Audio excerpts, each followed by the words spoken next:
بسم اللہ الرحمن الرحیم۔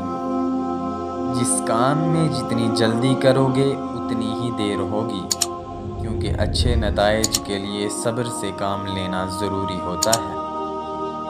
لوگوں کو زیادہ جاننے کی کوشش نہ کیا کریں، کیونکہ جتنا جانیں گے اتنا ہی دور ہوتے جائیں گے۔ بے سکونی کی ایک وجہ یہ بھی ہے کہ انسان اپنی پریشانیوں کا ذکر اپنے رب کے بجائے نالائق لوگوں سے کرتا ہے۔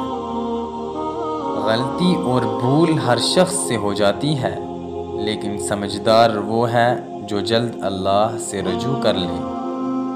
بھروسہ ایک شخص توڑتا ہے اور اعتبار ہر شخص پر سے اٹھ جاتا ہے۔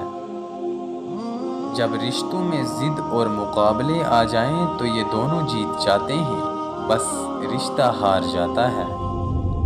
اکثر لوگ کہتے ہیں کہ ہم غلط بات برداشت نہیں کرتے، حالانکہ غلط بات برداشت کرنا ہی تو صبر ہے۔ صحیح بات تو تسلیم کی جاتی ہے، برداشت نہیں۔ مشکلیں حل ہو جایا کرتی ہیں، راستے بھی نکل آتے ہیں، بس انسان کا یقین مضبوط ہونا چاہیے۔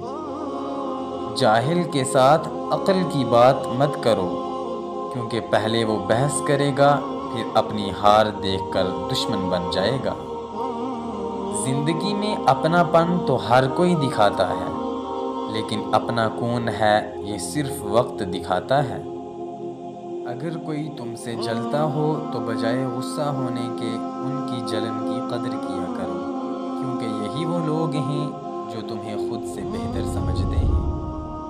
جو دوسروں کو عزت دیتا ہے اصل میں وہ خود عزت دار ہوتا ہے، کیونکہ انسان دوسروں کو وہی کچھ دیتا ہے جو اس کے پاس ہو۔ کبھی ایسا بھی ہوتا ہے کہ سکون کے لیے دوا کی نہیں، کسی کے لفظوں کی ضرورت ہوتی ہے۔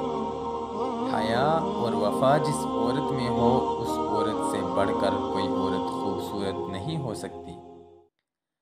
ہمیشہ یہی سوچ رکھو کہ میرے اللہ نے مجھے بہت کچھ دیا ہے۔ اگر مجھے میرے اعمال کے مطابق ملتا تو میرے پاس کچھ بھی نہیں ہوتا۔ ہر معذرت کرنے والا خطا کار نہیں ہوتا اور نہ ہی کمزور۔ یہ صفت تو پرخلوص لوگوں میں پائی جاتی ہے۔ خوشی انسان کو اتنا نہیں سکھاتی جتنا غم سکھاتے ہیں۔ کوئی بھی انسان پوری دنیا کے لیے نہیں جیتا، بلکہ کچھ خاص لوگوں کے لیے جیتا ہے، جو اس کی ساری دنیا ہوتے ہیں۔ جس دل میں امید نہیں، اس دل میں خدا نہیں ہوتا۔ کبھی خدا کی رحمت سے نا امید نہیں ہونا چاہیے۔ تکبر کسی چیز کا بھی ہو، انسان کو رسوا کر کے چھوڑتا ہے۔ جسم کو موت آتی ہے، کردار کو نہیں۔ اپنے کردار کو بہتر بناؤ، موت کے بعد بھی تمہیں یاد کیا جائے گا۔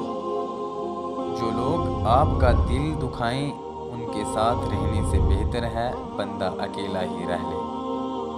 وقت، دوست اور رشتے، یہ وہ چیزیں ہیں جو ہمیں مفت میں مل جاتی ہیں، مگر ان کی قیمت کا پتہ تب چلتا ہے جب یہ کہیں